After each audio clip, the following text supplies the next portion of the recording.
Bonjour à tous, bienvenue dans Direct Santé, votre rendez-vous dédié à la santé, au bien-être de toute la famille. Donc Direct Santé vous informe sur de nombreuses pathologies, de traitements ou encore de gestes nécessaires pour préserver une bonne hygiène de vie. La dépression ou trouble dépressif est une maladie psychique fréquente qui, par ses troubles de l'humeur, perturbe fortement la vie quotidienne. De nombreux facteurs psychologiques, biologiques et environnementaux sont des causes dans sa survenue. D'après l'Organisme mondial de la santé, la dépression est devenue la deuxième cause d'invalidité à travers le monde après les troubles cardiovasculaires et une personne sur quatre environ serait concernée en cours de sa vie par ce trouble psychologique. Le continent africain ne fait pas exception. 10% de sa population serait aujourd'hui affectée par un trouble mental. Donc aujourd'hui, nous sommes accompagnés de Dr Salifou Saliou, qui est médecin commandant psychiatre et chef d'hôpital psychiatrique de Zébé, qui est avec nous pour nous parler un peu de ce trouble mental. Et puis, en deuxième partie de l'émission, Alexandra posera vos questions que vous nous avez envoyées sur notre numéro WhatsApp, le plus 228 79 84 27 52. Bonjour docteur, comment ça va? Bonjour, je vais bien et vous? Ça va D'accord. très très bien. Donc aujourd'hui, on Oui. part sur une partie de trouble mental, donc Mm, qui est la dépression, oui, qui peut toucher nous tous. oui, tout à fait. Hein. Bonjour Alexandra, comment ça va? Ça va très bien. Bonjour docteur et bonjour chers téléspectateurs.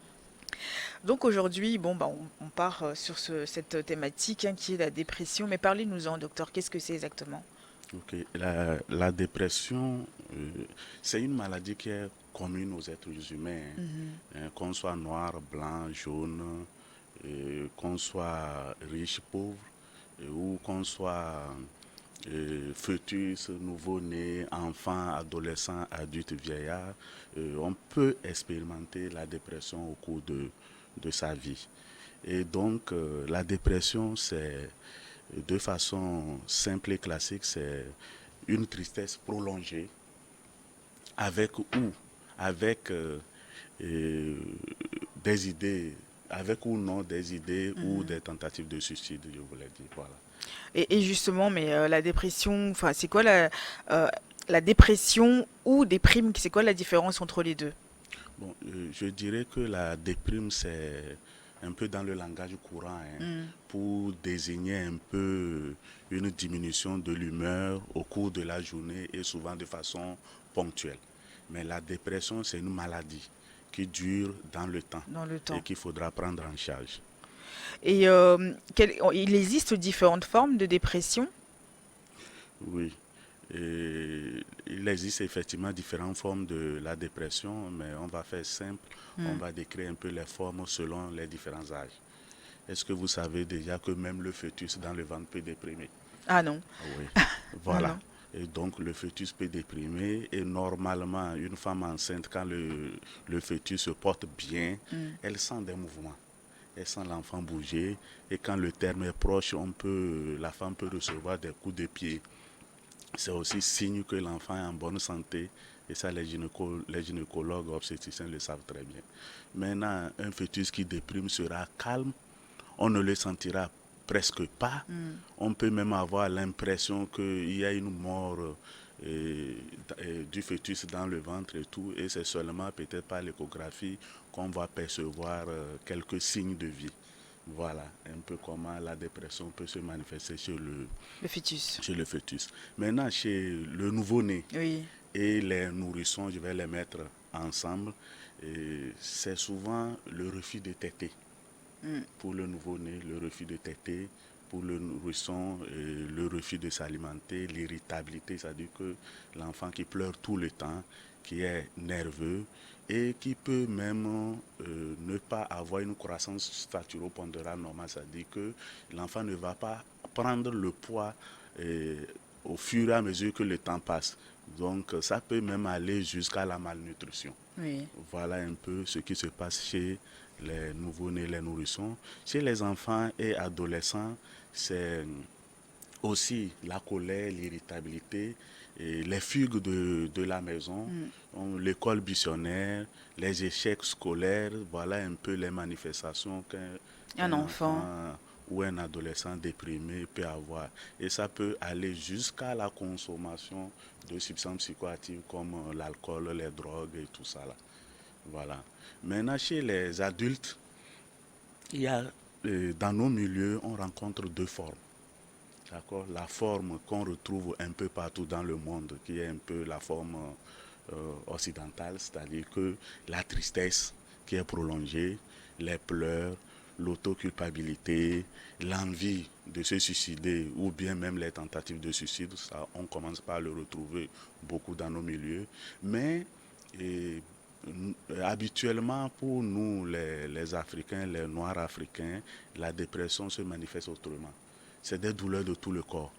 Les maux de tête, les maux de cou, les maux de hanche, et puis une sensation de fatigue.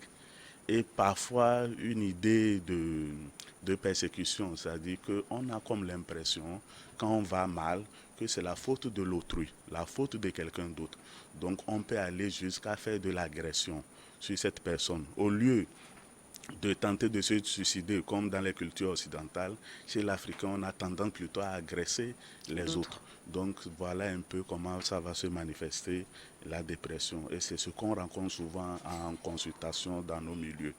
Voilà. Chez les sujets âgés, on va trouver une personne qui ne dort pas ou qui dort la journée, qui ne dort pas la nuit et qui déambule souvent la nuit, qui est aussi irritable, qui gronde, qui est un peu, c'est-à-dire que la famille peut se sentir un peu fatiguée par les agissements de cette personne âgée. Et c'est souvent quelqu'un qui va avoir tendance à oublier et quand il oublie, il se fâche beaucoup, il s'énerve. Donc c'est comme ça que la dépression peut se manifester chez Chez la les personne âgée. âgés. Donc disons qu'il y a beaucoup de signes de dépression et qui peuvent amener les gens qui ne s'y connaissent pas à s'égarer, à faire des diagnostics qui ne sont pas vraiment le diagnostic de dépression. Mais Voilà. comment ça se fait que parfois ça agit sur le physique, comme vous disiez tout à l'heure, comme quoi chez l'Africain, bah, c'est le physique, c'est l'état physique, hein, ça agit sur le corps et tout ça. Comment ça se fait que c'est pas la même chose chez les uns que comme chez les autres? Oui, bon, c'est un peu la culture. Je vais vous donner un exemple. Si vous voulez dire Amina, j'ai faim, Oui, ou bien je suis en colère, oui. c'est dire que c'est des mots qui sont souvent très proches. Donc l'Africain, le corps parle beaucoup chez l'Africain. Tout se résume au corps. Même quand on est en colère, on peut dire adomelevem Hmm. ou adomelevem et adomeledum. Tout ça là, c'est des mots qui sont un peu similaires. Donc culturellement, le corps africain parle beaucoup et donc quand on va mal, Oui. c'est le corps qui va réagir. Alors que chez les autres, c'est plus l'humeur. Le corps n'a pas de problème, mais on a une tristesse profonde. Oui. Et Cela puis, n'exclut pas qu'il n'y a pas de tristesse chez les Africains, mais ça ne se perçoit pas. Et souvent on dit aussi, si vous êtes un garçon en Afrique, on dit un garçon ne pleure pas. Donc, alors quel que que, soit ce qui oui, vous arrive, vous êtes obligé d'être courageux. Mais quand vous êtes aussi courageux, c'est que le corps va réagir. oui. Le corps ne va pas supporter. Voilà les quelques exemples que je peux vous Mhm. donner pour expliquer Et cela. comment savoir qu'on va vers la dépression? C'est quoi? Quels sont les signes? Bon, les signes, déjà souvent, il va avoir quelque chose qu'on appelle un facteur dépressionnel. Il y aura un événement qui explique la Mhm. dépression. La perte, le deuil, voilà. Il doit y avoir quelque chose comme ça. Mais ensuite, on peut commencer par sentir les maux de tête, et les douleurs partout. On se sent fatigué. On fait les analyses, on dit tout est normal, et ainsi de suite. Voilà. Maintenant, on peut aussi trouver chez des gens une tristesse profonde avec des pleurs tout le temps. Ça, c'est des signes de dépression. Voilà. Une personne qui est en deuil, qui a perdu une personne chère, oui, Oui. c'est les pleurs sans cesse. Et bah, justement, tout ça, hein, le perte d'emploi, perte d'un proche, le divorce, tout ça, ça fait partie du traumatisme, en gros. C'est chez, Oui, oui. oui. Ça fait partie des événements qui peuvent amener les gens à déprimer. Voilà. Les événements de vie en général, même un simple déménagement. Si vous avez fait l'expérience, quand vous voulez déménager, vous vous posez des questions. Est-ce que le nouveau quartier sera en Oui. sécurité? Vous hésitez à aller parce que vous êtes habitué à votre milieu d'avant. Donc tous ces événements de vie, si on est prédisposé à faire une dépression, on peut déprimer. Voilà, simplement. Et justement, les déséquilibres mentaux perturbent-ils la communication entre les neurones? Non, et c'est plutôt le contraire. C'est plutôt le contraire. C'est la perturbation des communications entre les neurones qui Hmm. peuvent entraîner un déséquilibre mental. Ok. Un déséquilibre mental, on peut l'entendre comme une maladie mentale ou un problème mental, mais c'est communication la mauvaise communication des neurones peut entraîner cela. Voilà. Donc vous dites que ça peut arriver à nous tous.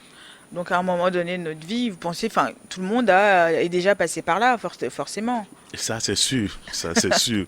Tout le monde est passé. Vous l'avez dit, hein, l'OMS estime à une personne sur 4 dans le monde. Oui, Et ça, c'est quand on prend l'instant T, qu'on a environ 25%.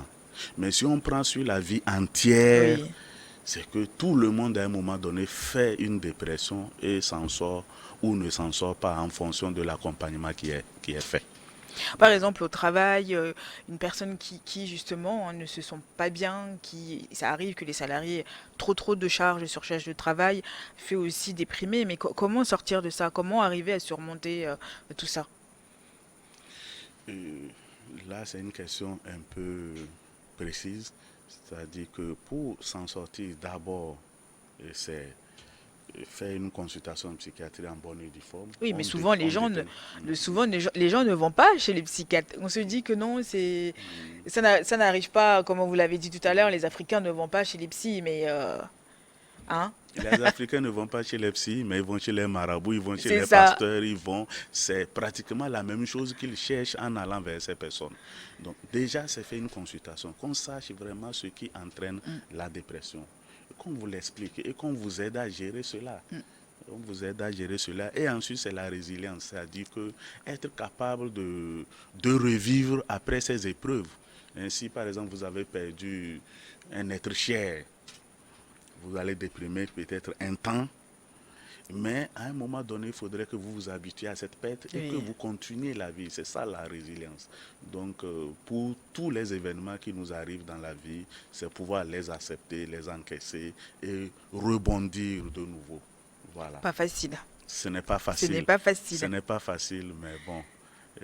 Un adage africain dit, si tu tombes quelque part, ce qui n'est pas bon, c'est de rester couché là-bas.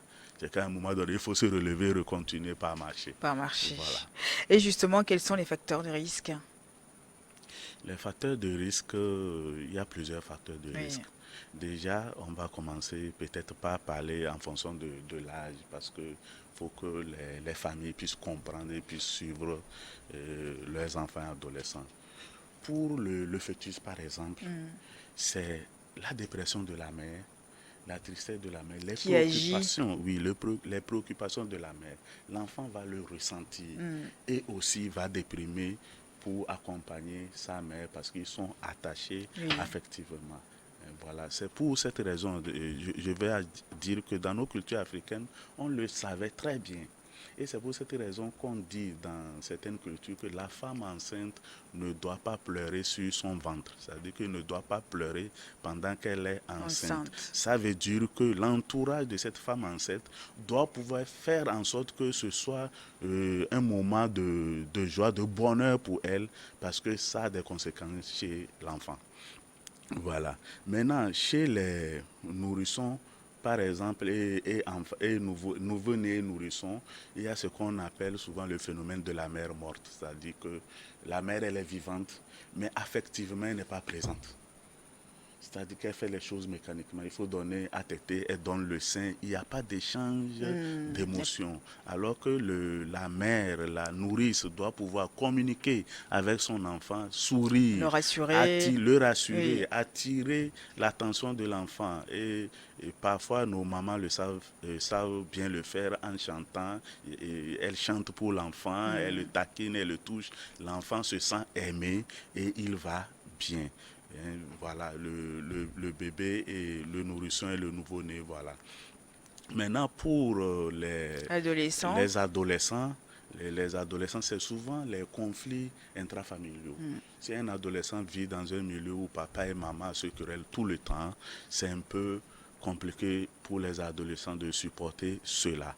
Et en ce moment, par moment, ils sont obligés de fuguer de la maison pour ne pas être témoins. Et quand ils fuguent, ils sont exposés aux Ah, méfaits de l'extérieur parce que ce qu'on leur apprend dehors n'est pas bien et peut ne pas être bien. Voilà. Et puis il y a aussi les abus sexuels intrafamiliaux comme extrafamiliaux. Donc tout ça là peut amener les enfants à ça aussi, déprimer. c'est un problème compliqué, hein. Oui. Compliqué. Par contre, pour les adultes, surtout les adultes jeunes, c'est les préoccupations d'ordre matrimonial et professionnel. Oui. C'est-à-dire que l'envie de se marier, l'envie d'avoir des enfants et tout ça, là, quand on n'arrive pas à l'atteindre pour la personne qui cherche cela, elle peut déprimer. Elle peut déprimer. Voilà. Et vous avez dit tout à l'heure les problèmes professionnels. Hein. Si ça se passe bien au service ou ça ne se passe pas bien, tout ça là a Ça des agit. effets sur les sentiments des personnes et peuvent entraîner une dépression. Docteur, on va juste marquer un temps de pause. On revient juste après le journal, hein. Reste D'accord. avec nous. Merci.